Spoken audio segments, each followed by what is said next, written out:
Close. Not there yet, though. Yes, now we're live. Hey, folks, thanks for tuning in to the BAMF podcast. I am your host, Mike Lafferty, and today we're here with Christopher McLaughlin, Cynthia Celeste Miller, and Tom Filsinger. Got everyone's name right, and we're talking about the best of the Silver Age. So, who here is the biggest comic scholar? I'm thinking it's you, Chris, since you wrote a book about the Silver Age.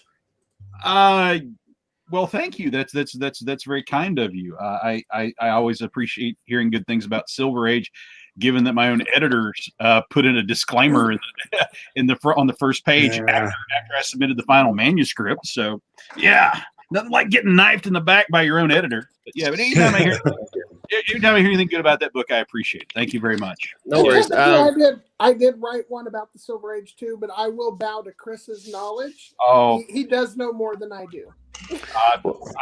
Okay, if we're having, who's wasted more of their life? I will take that. No. Well, Chris, as succinctly, if you're in an elevator and someone says, Professor McLaughlin, tell me what the Silver Age is, and I got to get off to the next floor, how would you sum this up for them? The Silver Age is when superhero comics come back and are a thing again. It starts in 1956 when the benighted, wonderful gentleman who we can see right next to us, the one and only, the legend, Julie Schwartz, decides to take a chance on superhero comics. And that leads to 30 years of the best comics ever before crossovers, needless grimdark, and corporate stupidity kills the whole thing off. Okay. I won't disagree with any of that. Yeah, I'm cool with that. That's blunt talk. It's good. It's keeping it real.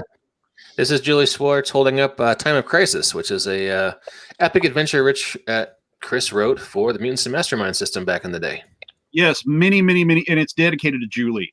Many things, and I actually got to talk to Julie about this, and he was kind enough to give me his business card with his home phone number and address, and said, call me when your next book comes out. Ooh. And I could never work up the guts to say, hey, Julie, I'm that guy you met at a convention. And by the way, if we can wander off topic, he told me the best story. Okay, he whips out his wallet with the big Superman S on it. Of course, Julie, longtime Superman editor, to get out his business card, and like everybody in line goes, "Cool wallet." And he goes, the last time I pulled that out, I had to do it for airport security. And I got a reaction like this, and the airport security people said, "Hey, why do you have that wallet?" And he goes, "Well, I worked on this character for many, many years." And the airport security guy looked at him and said, "You helped create Spider-Man?"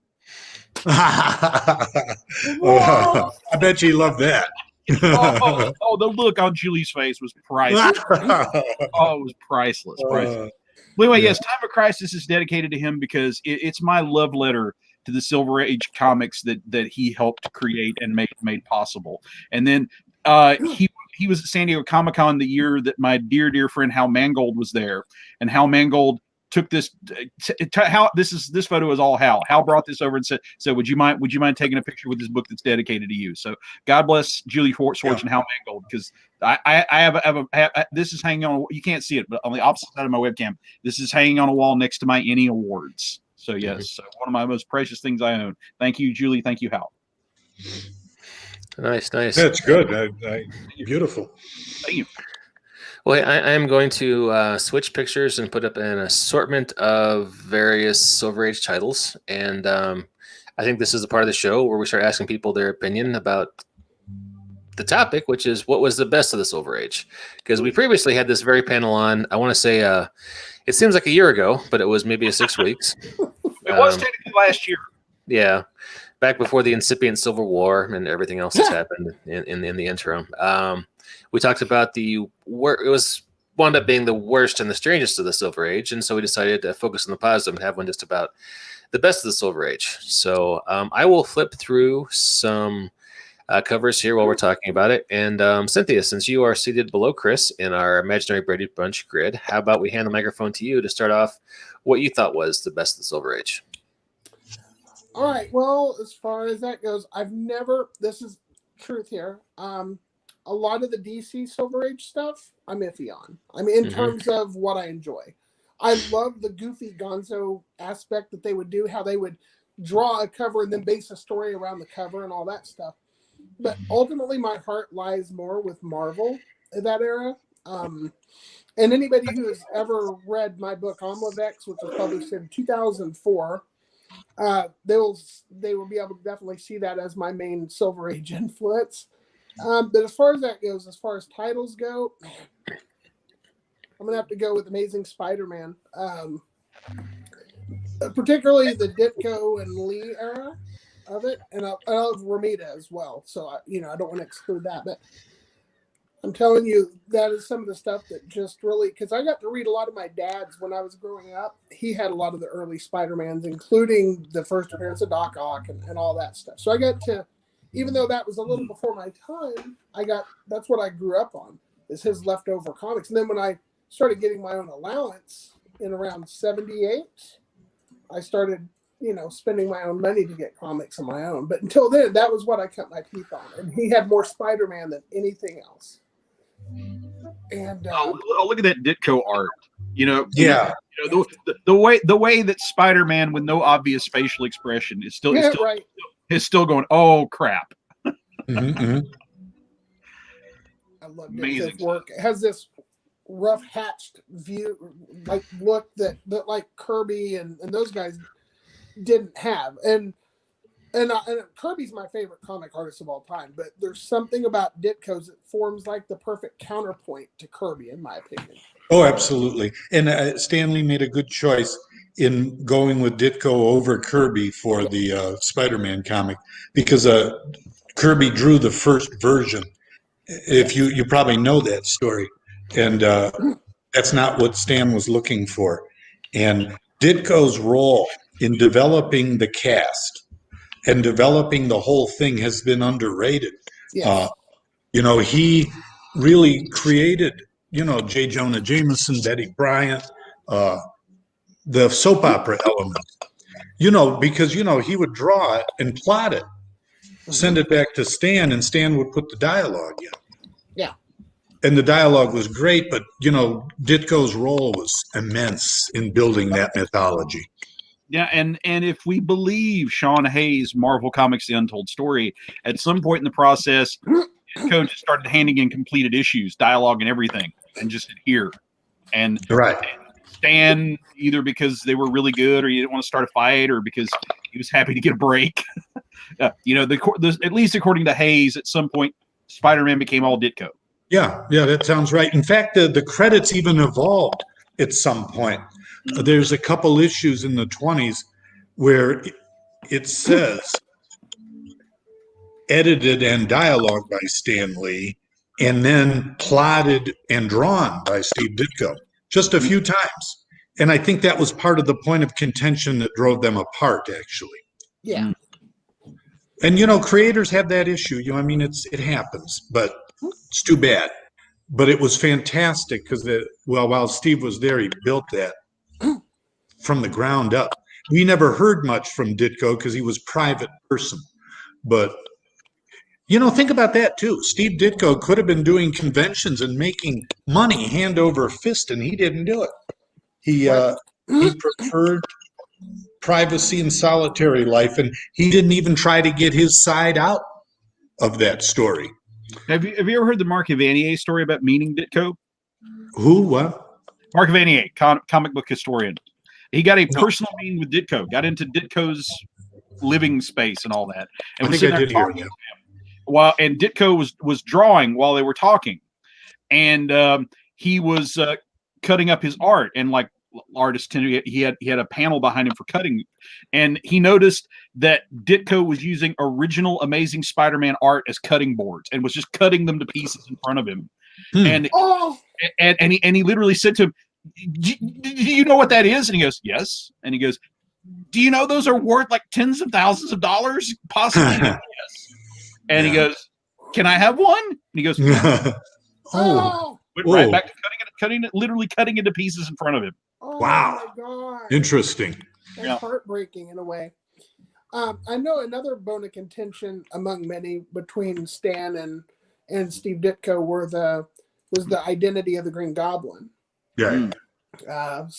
Steve wanted it to be just some guy, to be a little more realistic, where Stan was all about the soap opera aspect, and Mm. it had to be, spoiler alert, Norman. So Can I add to that though, Cynthia? I've heard Yeah. two sides to that story. really, I've heard that Ditko wanted it to be a nobody to make a statement. Stan wanted it to follow more of a story pattern to surprise people so that they wouldn't be like, just a nobody. What do you mean? You've been building this up. So I think if they were on two sides, I think Stan took the right side of that. I do But too. I have heard, however, that Ditko said that he was also planning ahead too, and that's why Harry Osborn had been introduced by him earlier on already. So I don't know. I don't know what to say about the truth of, because Ditko himself never said a lot, and I don't know whether that story is true or not. That's And if you ever need- intriguing. I never heard that. And if you ever need to explain to everybody the difference between Bronze Age and Silver Age comics, if it had been a Bronze Age comic, it would have been Richard Nixon. What's that again? If it had been a Bronze Age comic, it would have been Richard Nixon under the mask. Yeah, Different. right. Oh, that would have really gone over. Yes, the ultimate villain. Yes. Poor Nixon. So go on. I'll take my turn after Cynthia. Cynthia, you done? Oh yeah. Oh, well, I'll start with my number one.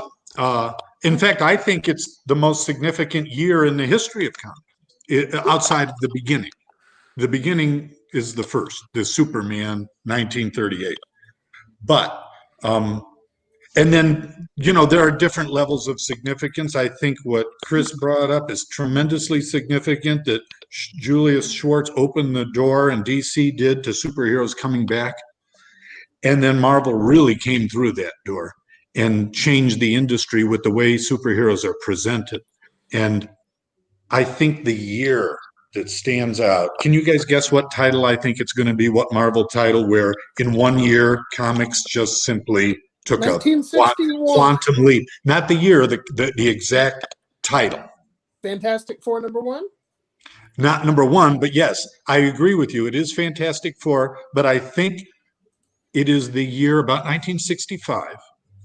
It starts with, I got the whole thing down. Oh, in fact, Mike can look this up. Number 38 of the Fantastic Four, defeated by the Frightful Four.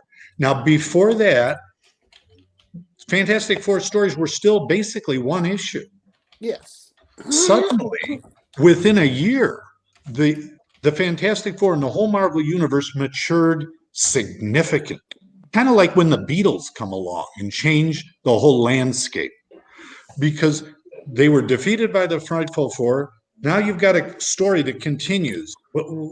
That was number Fantastic Four 38, but then you had A Blind Man Shall Lead Them, which was a great one. Remember Daredevil helping them out? I do, yes. And then there's Defeated by, and then A Battle of the Baxter Building with Dr. Doom. And then you get a 3-parter with the Frightful Four again, when Ben Grimm is, they take control of his mind, if you remember. And that's pretty strong.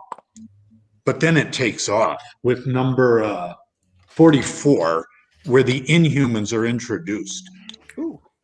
And now you've got 4 pages of the introduction of a whole bunch of really important characters. Black Bolt, Karnak. Is it Karnak? Did I get that right? Yep. Or is that Johnny Carson? Johnny Carson had that. Both. Oh, both of them were that? Yes. And you gotta love Lockjaw. So now, you got Lockjaw. You got All of whole us- mythology. All of us But- bulldog owners got to represent for Lockjaw. That's right. Yes, right. Oh, yeah. I remember you mentioned that Kirby drew him well for Yes. knowing dogs. Yes. But then you've got an amazing issue, number 48, which is a classic. We all know the cover. It's The Coming of Galactus. Oh, yes. Now, however, that is a transition issue. That is actually the end of the Inhumans saga and the beginning of the Galactus saga. And now you're upping the ante again, incredibly, because you've already gone pretty far already. Now you are really opening it up. And then you get the Silver Surfer, you get Galactus, you get cosmic storylines, and it's nothing like it was a year earlier. Nothing even close to that. So that year, that Fantastic Four year, is to me the highlight of the Silver Age for comic books. I mean, I know there's a whole bunch of highlights, but I mean, Of course. for the industry. Yeah, there's so much in that period because I mean, other creators have done the rising sense of Jeopardy story arc, right up through the death metal thing that DC just finished. Yeah. But really, I mean, they're just copying stuff that Stan and Jack were doing in Fantastic Four, and also during Thor. They may not be quite as good as Fantastic Four, but to me, kind of peak Thor is Yeah. Totally. An angry god shows up, and that's like your level 2 villain. Mhm. Stan and Jack have more stuff to throw at you. So yeah, just that, and in a way, it's kind of the template for the last phase of Marvel movies. That everything that happened was to warm up for Thanos. I know that Thanos is not one of Stan and Jack's, but the plotting of it, building that gradually increasing jeopardy. That's all Stan and Jack's template. And I do that with my game all the time, and I don't think it's nearly as good. But the point is this idea of building up, but then they built up, and then they brilliantly, the very next issue, did a human interest story in number 50. This Man, This Monster. Oh God, that's one of the Yes. best classics there is. And Just a one shot. You're not trying to up the ante anymore. You're just sort of calming down a little bit. And it was beautiful because it was a beautiful story about Ben Grimm and, the personal element. But then what do they do after that? Another issue or two, and you get the Black Panther. I mean, it is just an unbelievable time of creation for this team. And they understood the concept of the roller coaster ride. They knew that once they got to that peak, as high as you're going to get with Galactus and all that. So they needed to reel it down, and how to do that better than a human interest story. I mean, you have to dial it down and go back up on the roller coaster. And they understood that. And the Black Panther wasn't a cosmic being. The Black Panther was a whole different storyline once they got past that too. And now you're still being creative in a different way, and yet you're being innovative still because you're creating your first black superhero on top of all that. Absolutely. And you're creating a whole new area again. You created the Inhumans place. You created Galactus's story. Now you're creating Wakanda too. It's just a hell of a year. I consider that. So anyway, that's it. But there are other highlights too. I'll let you guys take over. Chris, I think the mic is coming around to you. Well, pass the mic. Well, as has probably already tipped it with the inclusion of Time and Crisis. Time of Crisis is a combination of the two things I love best about Silver Age. To me, the Silver Age, I mean, again, no disrespect to the amazing body of work that Stan and Jack and Steve put together. It's amazing. But the thing that really, really, really got me into comics were another Julie Schwartz credit, the annual JLA and JSA crossovers. Because, the whole notion that, there could be a whole other world with a whole other bunch of superheroes, that was mind-blowing to me. Yeah. And the way that those stories, we're not going to endanger the universe, we're going to endanger the universes. That to me was some amazing upping of the stakes. And the way that those crossovers eventually turn into like a comics history lesson. Yeah. My lifelong obsession with quality comics comes from that crossover that Lin Wayne did. He's the reason that I know far too much about the Fawcett characters is the crossover they did there. Ah, my baby. Yes, my dear. So I love so can't say enough good stuff about the JLA JSA crossovers. That to me is sort of peak Silver Age as far as my personal affections go. Again, with deep abiding love for what they did over at Marvel, but to me, in my heart, I will always, even though it's kind of the relationship has turned abusive in recent years, my lifetime love will be DC Comics and their more iconic approach to it all, with much love for Marvel. God, I love my Marvels. I'm actually buying and reading more Marvel stuff these these days. And the other thing that I love about the Silver Age is one of the great forgotten creators of the Silver Age, John Broome. Oh, John Broome was the guy that we have to thank for the supervillain who completely sells out on some vague object or concept, comes up with some super scientific gadget based on it, and rather than just patenting it and living off the royalties, his first instinct is time to rob some banks. Yeah. The vast majority of Flash villains, most of Green Lantern's classic villains, all go back to John Broome. And to me, I will always have a great love in my heart for a classic John Broome villain. In fact, I've had two. I've been so blessed with my 23, soon to be 24-year writing career. I've only had two major heartbreaks, and one of them was when I was working for West End Games back when they had the DC license. We had finished a Flash source book. It was in PDF. It was in layout. It was literally about to be printed. They were waiting on 1 2-page piece written by Jeff Johns himself. It was the current Flash writer back then. Wow. And in that, most people probably don't remember the old West End DC system, but like you had certain quote cards. If you could legit work in a signature quote from your character, you got a bonus on your roll. Mm-hmm. So I got to help devise, what would be, the classic Flash quotes. And I lobbied so hard, and I successfully got a card created that says, I have the strangest feeling I'm being turned into a puppet. And if you're a Flash fan, you automatically know the cover I'm talking about, where Abracadabra is literally turning Barry Allen into a running marionette. And it was on its way to the printers when West End pulled the plug on the whole thing. So it got as far as PDF and died there. Very few people have seen it, and I may possibly have a copy, unless you're a Time Warner lawyer, in which case I had no idea what it looks like. Yes, but good choices. Thank you. It would have been a fabulous book, and that would have been my other little love letter to what I love about the Silver Age. That the game recently got a bit of a high profile this last year. Really? Freddie Prinze Jr., who you might know as playing Fred in the Scooby-Doo movies, although he's done a lot of voice work too in the Star Wars stuff. He and the was star of Summer Catch. Yeah. I don't even know how I know that. Hey, Sean Vera, thank you, sir. Yes, those JSA crossovers work fantastic. No, awesome.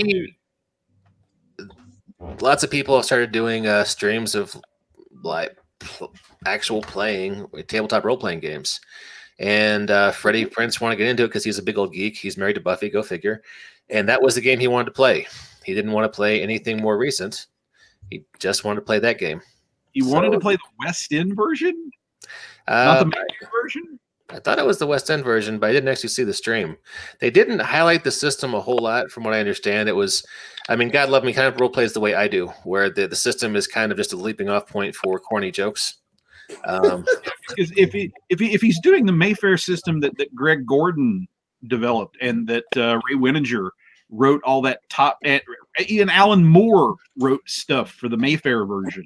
And not to hate on the West End version, which I profitably wrote for several years, but my lingering memory of the West End version is I was blessed enough to run a demo game at a con, and it was me and the current Wonder Woman writer artist Phil Jimenez, and the thing was, play the game, Phil Jimenez sitting at the table playing Wonder Woman. And it was my job to teach everybody, including Phil Jimenez, how to play the game. And so Phil Jimenez, it was like guy robbing a bank scenario. So Phil Jimenez went like, I'm going to walk up and punch one of the bank robbers. And I said to him, all right, roll 35 dice. And Phil, God love him, just looked at me and goes, you're kidding. So okay. Well, if Freddie Prinze Jr. enjoys the West End system, God bless him. But well, hang on. Let's check it out. We're on the internet. We can do that. Nixon Man, there it is. Scary. All right, utilizing the classic '80s role-playing game DC Heroes. Okay, that's the Mayfair version. That's the Greg Gordon version. Yeah, that All okay. I totally understand him playing that. Yeah. Yeah, this was back in February 2020 for some kind of streaming service, DC Universe. So yeah, that was back before the plague. Man, 2020 was a bad year. It seems so long ago now. It's less than a year, which just seems like a decade. Sorry, everyone says Let's that. hope so. Yeah. So, okay. Have we covered this subject to completion? No, I'm not even started. Okay. Oh, we All right. have so much room to move in. Do you want to go, Cynthia? Go ahead. Sure. Okay, I'm going to go ahead and step into some DC because I told you I didn't like a whole lot of the DC Silver Age stuff, but Doom Patrol was one of the major. Oh yeah. Okay. I'm sharing this picture that Chris just sent me in private chat. Yeah, you're talking about the Beatles' influence on the Fantastic Four. We had to give him the Jack Kirby of the thing wearing a Beatle wig. Yeah. That's from Strange Tales, probably.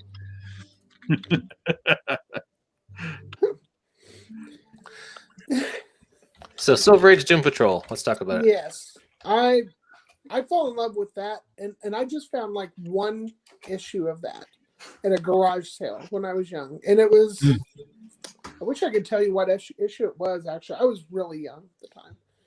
And I remember reading it going, what the hell am I reading? But I couldn't, but it was the kind of weird that I couldn't put it down, you know? And so needless to say, when I found out they were going to do a live action series, I'm like, there's no way that's going to work. There's no way they're going to put the gonzo crazy stuff that was in Doom Patrol from all eras into this show. And I'll be damned if they didn't. How did you like the show? I really enjoyed it, but you were into it? Yes, I love it actually. Okay. Has there been a season 2 yet? Yes. Oh, okay. Yes. Did you think season 1 kind of ended like abruptly? A little bit, yes. Okay. So it wasn't just me then. And in fact, season 2 kind of does also. Fire Lord. But yeah. Yeah, season 2 ends pretty abruptly. In fact, I was waiting for the next episode and going, oh, that was it. I mean, they left it at some cliffhanger-y type moments, sort of, but it felt like the kind of cliffhanger that would be resolved in the next episode. And then like, whoa, that's it. That's all of them. So, but yeah, I always loved Robot Man. He was. Oh, we must talk about the controversy though. Okay. Because right about the time that this DC comic about a wheelchair-bound genius who assembles a team full of people whose superpowers make them hated and feared, suspicious freaks, Marvel put out a comic about a wheelchair-bound genius who's made up of people whose superpowers make them freaks. And there has been a debate raging for years. Did DC rip off Marvel? Did Marvel rip off DC? Was it just an amazing coincidence? And there is no way to we could possibly know, but just to give everybody their due, Stan and Jack acknowledged the resemblance, but they swear it's just a coincidence. But Doom Patrol writer Arnold Drake swore to his dying day that Stan and Jack ripped him off, that they straight stole it. Mm-hmm. You know, it's probably just my passive aggressive contrarian nature, but I once had an interview with Stan Lee where I asked him some of these questions. I waited till the end of the interview for all that because he was warm and fun and effusive until I started asking, so what about the Scarlet Spider? And what about this Doom Patrol stuff? And and he's like, no comment. All right, cool, sorry. Oh, wow. Yeah. Sometimes I don't know better. You made Stan Lee mad, man. That's not easy. I know. Every interview I read, if I'm going to interview somebody back in my journalist days, I read a bunch of other interviews. And every interview with Stan Lee is always, the journalist isn't quite prostrating themselves in front of him and offering, offerings, but they were close to it, and so I'm going to get to the interview at the end. I'm like, hey, what about this controversial stuff? Because that's where you can get a more interesting quote, a more honest reaction from somebody, especially once they feel comfortable. And yeah, he didn't appreciate that. But this was back in the Stanley Media days when he was trying to get that company going. So that was a bad time. That was a bad time. So yeah. I'll always remember talking to his secretary. She didn't at the time. I was using Hotmail because Hotmail was at the time an email server not just used by spammers and old people.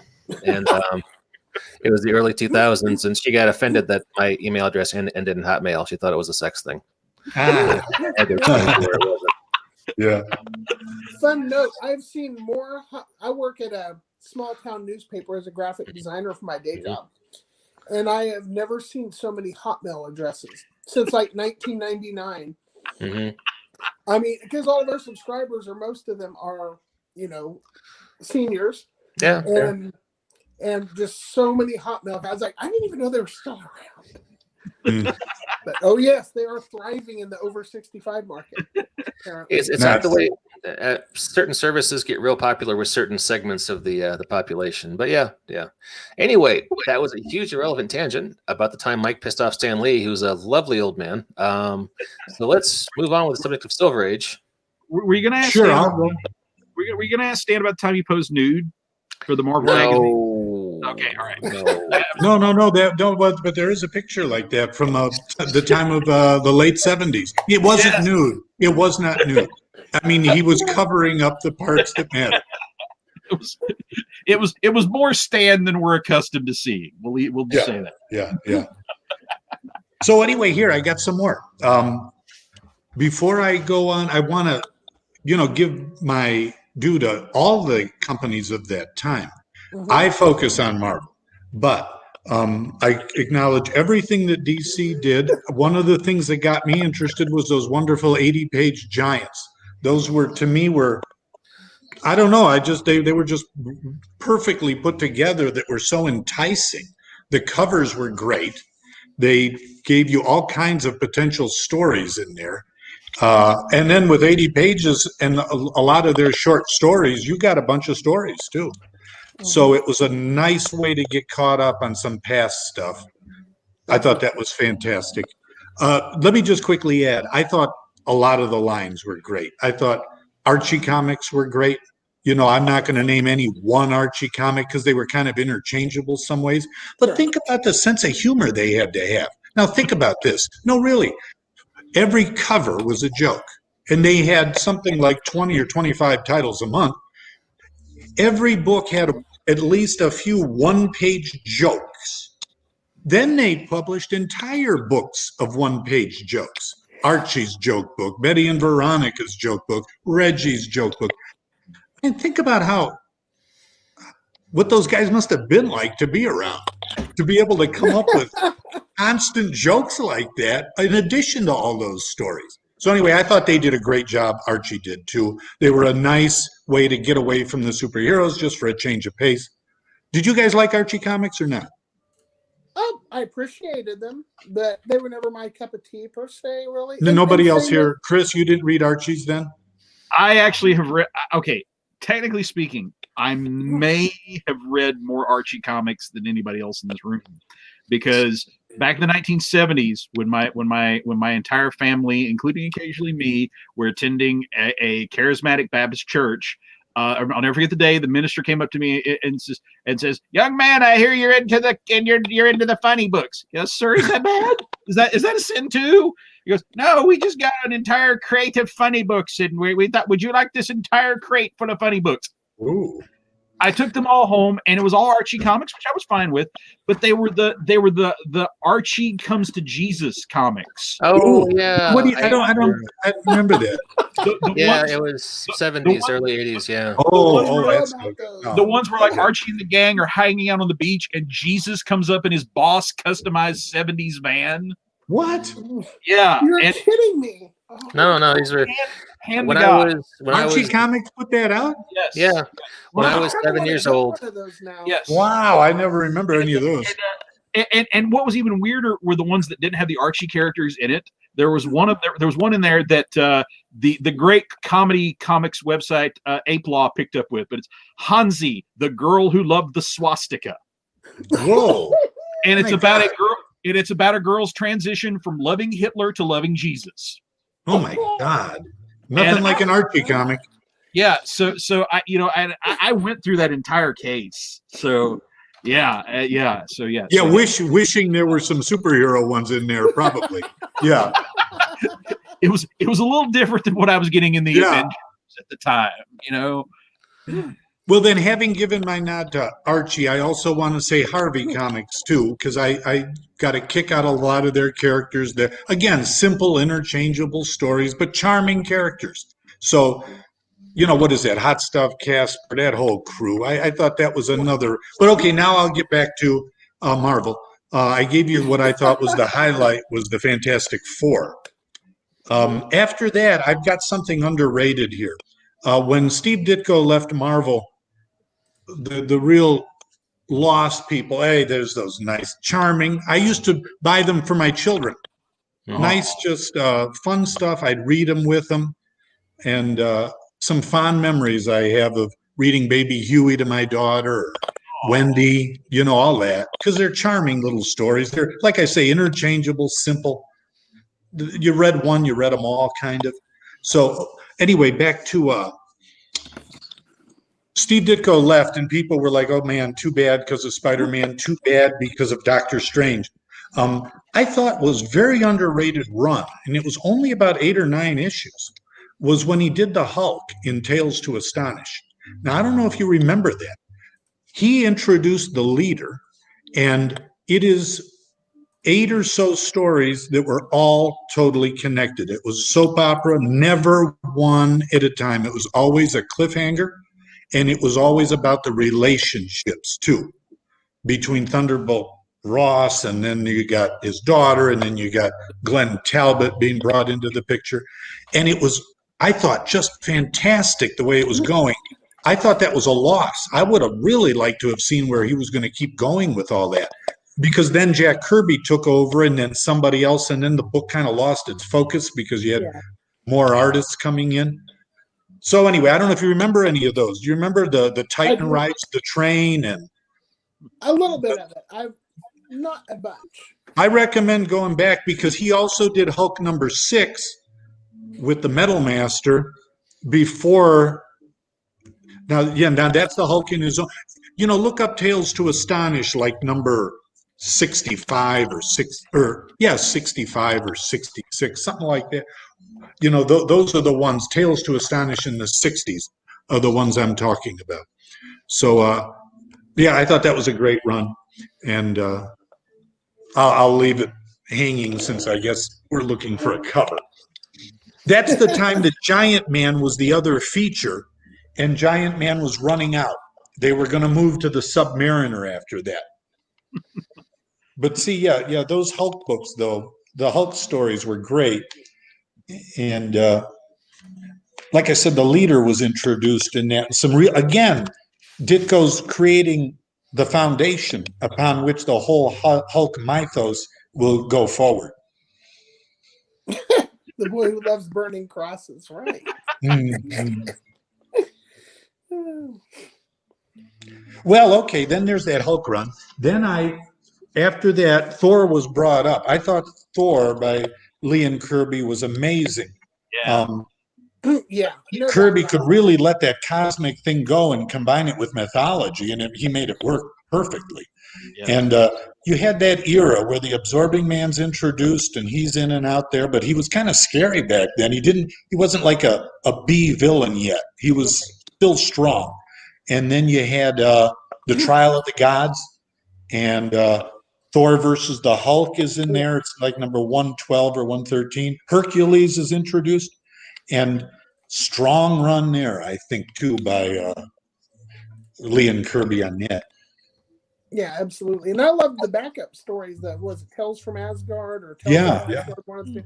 I always enjoyed those too because it took us kind of away from the normal setting for superheroes and took us to Asgard. And especially as a kid, I just thought that was the coolest thing that they had those in there.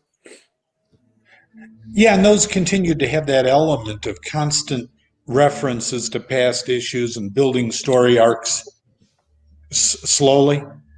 I love the building of drama that way. I think that's a good way to do things if you do it right. And they were doing it right. Oh, absolutely. They were hitting on all cylinders.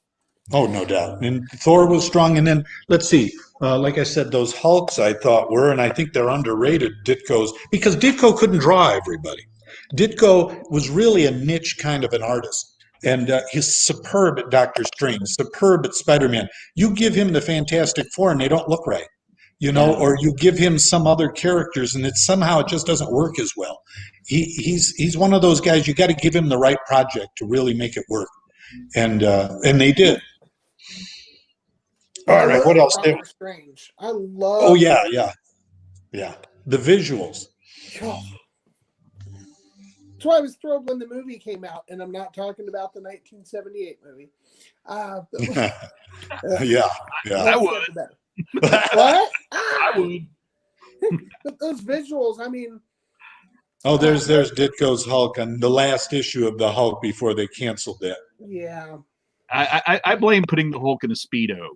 I don't think really. Hey, that's the issue. Do you remember Infamous where he turns into the Hulk, but he's still got Banner's head? Do you remember that? Oh. It's in that issue. Is that it right there? There it is. And it looks ridiculous, but whatever. And he looks in the mirror like, what the heck? And as bizarre as that is, I'm still freaked out by the Hulk in Speedos. I'm still hearing Harry Dean Stanton going, "Son, you got a complex." They just reprinted that issue, under their True Believers, and the headline of it is "Head of Hulk" or something like that. I mean, that's like the moment. Now that's where Kirby's doing it, and it's beautiful. He, great art there. So yeah, they've been doing facsimile editions, where they will literally, you guys know what this is. They publish the same book, even out of the ads, and there are some months that it outsells everything. Some weeks that outsells everything that's coming out. That's new content. Wow! I didn't know that. Yeah, it's the guy they fired last year from running DC Comics. Chris, you hated him. What was his name? Dan Didio. Yeah, Dan.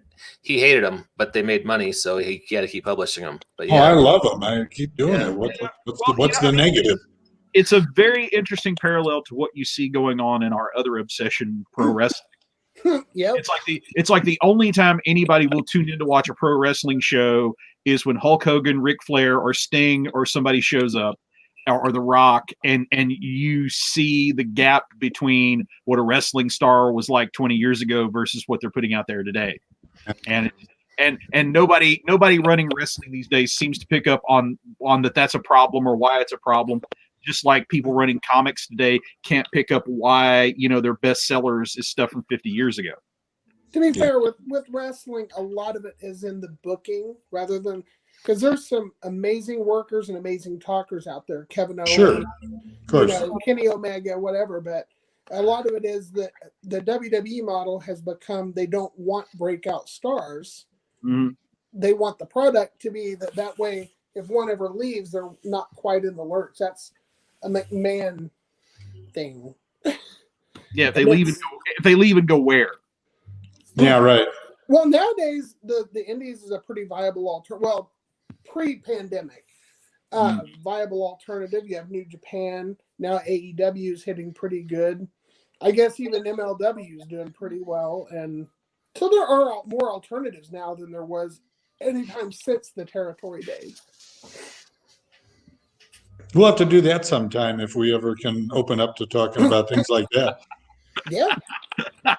But getting back to this, they reprint, I know this for Marvel, DC does this too, but I know this for Marvel. They'll do two versions. They'll do total facsimile where they still charge $3.95, $4, and it's well. What I'm saying is it's the exact book with the ads and everything. But they'll do True Believers are only like $1. They don't do it that way. They reprint the story, not necessarily the ads. And they'll do it based on whatever's their big theme of the time. Like if they're focusing on Captain Marvel in their stories, they will then do True Believers, showing you the history of Captain Marvel going back. And so they keep it thematic like that. Mm-hmm.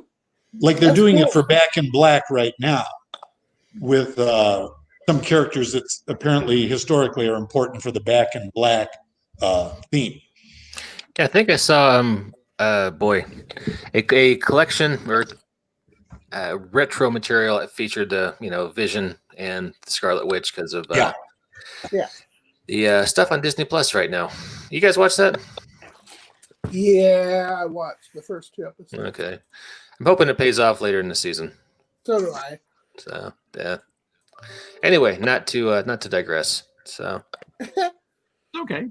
Here, let me just quickly add. Hey, I come prepared for this stuff. You see here, I don't know. That's because I don't know. Because I fear that if I don't do that, I'll just sit here and just stare at the wall.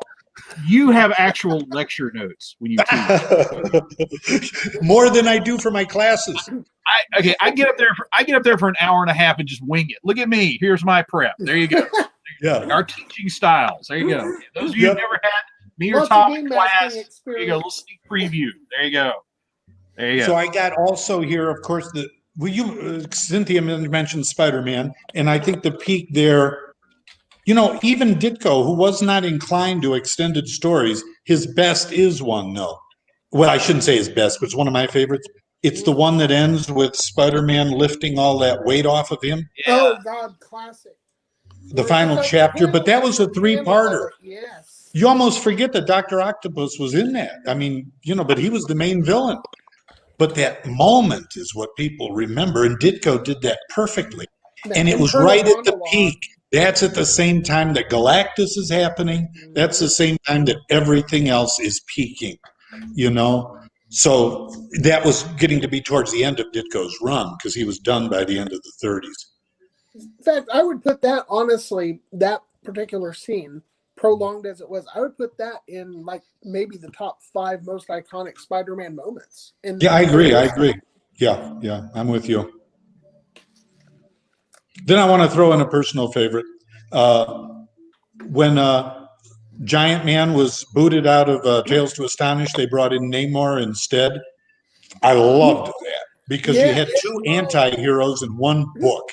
I thought, wow, 2 guys that could be villains, and they star in the same book. It's perfect. I don't know if they did it that way on purpose. So that made it edgy, Tales to Astonish. But I thought the first introduction of Submariner was a story called The Quest, and it lasted 5 or 6 issues. I thought that was very solid. And that was introducing Gene Colan to Marvel, too, when they were hiding his name because they didn't want DC or somebody to know because he was working for somebody else. So they called him something else. You knew it was Gene Colan. Yeah, right, like Andre with a mask.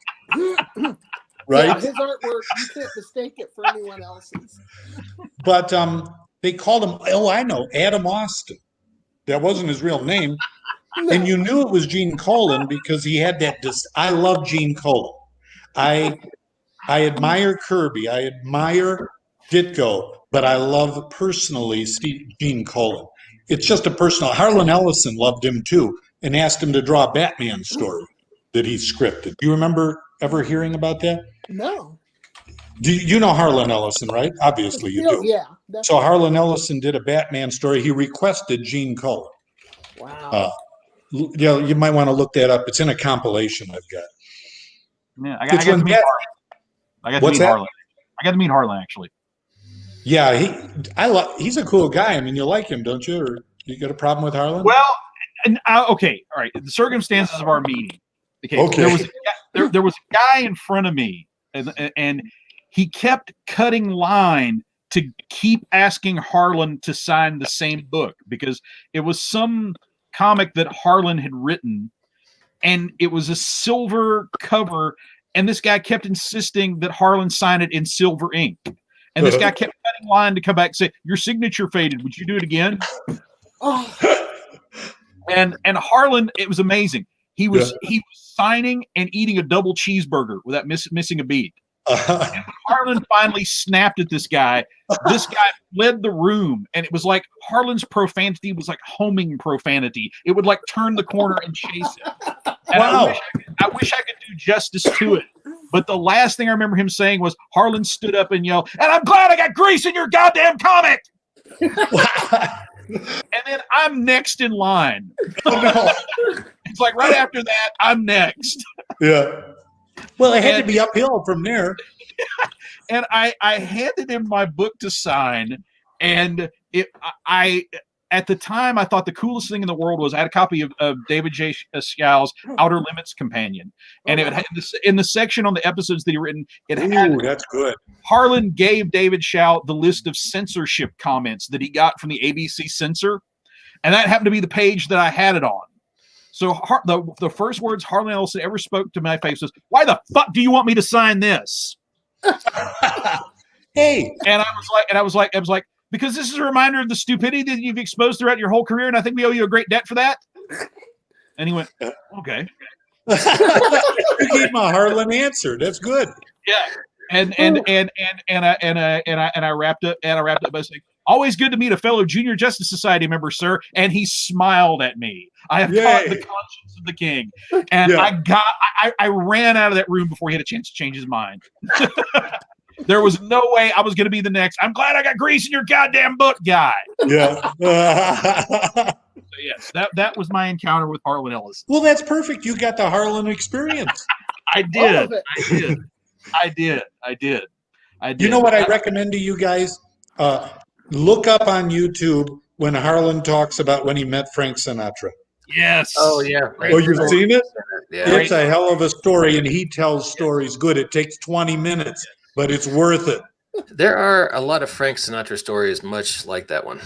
not with colorful Harlan Ellison element, but Frank. It's tied with for Harlan Ellison stories. It's tied with the time that Harlan put a karate hold that he learned from Bruce Lee on one of his editors. I believe it. Because what a great story. Bruce Lee taught me how to do this, and I did it to one of my editors. And having some editors that I would love to put in some submission holds, I take great inspiration from that story. That's hilarious. Yeah.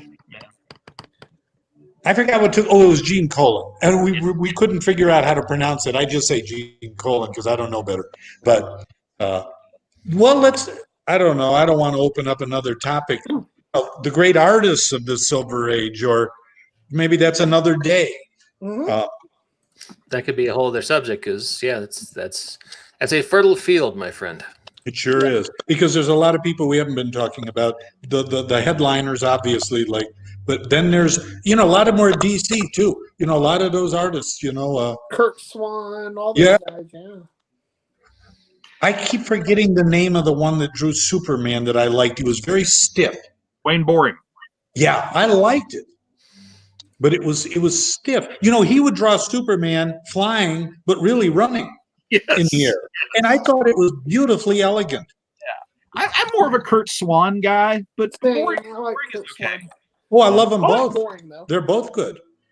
Just different ways. Oh, yeah. Well, listen, if we're going to talk about Silver Age artists, since apparently we have leave to do non-superhero stuff, we have to give a salute and a shout out to those great Warren horror comic magazines and the way that they brought back all the old EC guys and gave work to Wally Wood and John Severin. And really, if you want to see how versatile an artist Steve Ditko really was, some of the horror stories. Oh, great! He was fantastic at horror. For those early issues of Creepy. So big shout out to Jim Warren and all the great people he had. Sure, yes. Period. What always blow me away is there's the occasional monster or supernatural story from the early days of Marvel where Kirby either inks Ditko or Ditko inks Kirby. And you do get to see this weird hybrid of the two styles. Have you seen some of those? I have. A few of them, yeah. It's fascinating to see that. Because you see them both in it, and it's fascinating. Yeah, there's a classic MST riff where they're doing some Italian spy movie, and this very strange actor pops up on screen, and they riff, "If Michael Caine and Andre the Giant had a baby." So yeah, it's one of those weird combinations you never thought you would see. Yeah. Well, hey, I have been receiving texts a few minutes ago letting me know that my child is calling my name, and well, he's 7. He's got his back molars coming in, so it's a thing. Your child calls you by name? Well, he calls me Dad. He doesn't say my Okay. Good luck with that. It's a wonderful age, except for now. Yeah, I can use getting back to sleep. So, and we're coming towards about the 60-minute mark. We're about 2 minutes from 60 minutes. Any closing thoughts before we wrap things up? I think we named the main highlights, actually. I think that we are the final word on all this, so that's obvious. It's done. No other podcast ever needs to further discuss the Silver Age. It's all done. Tell them we just come back to this. We can wrap it up. All right, someone say Steranko. We got everybody included, and we're done. So Yeah. There we go. There we go. Oh, geez, I wish I had time to tell my Jim Steranko story. Next time we'll do artists. Yeah, we'll do another one. We can do it next week. So yes, but I got to see Anthony Daniels, C-3PO, spank Jim Steranko with a riding crop. Woo! All right, that'll be a good story. Thank you. Let's end on that beautiful cliffhanger. Go to the Ghost Show Press Facebook page. Big news coming up on our March Kickstarter. March. Yes. I haven't heard a date, but okay, it's happening in March. Good to know. Wonder All right. what that Kickstarter is. So, wouldn't they like to know? And please consider heading over to Patreon and supporting the BAMF podcast. We can provide more geek-centric content just like this. You don't want to have to sell Mike. Don't want to have to sell. I can't go back to those truck stops, Chris. I can't. Anyway, thanks everybody for tuning in. We appreciate your time, and we'll catch you next time on the BAMF podcast.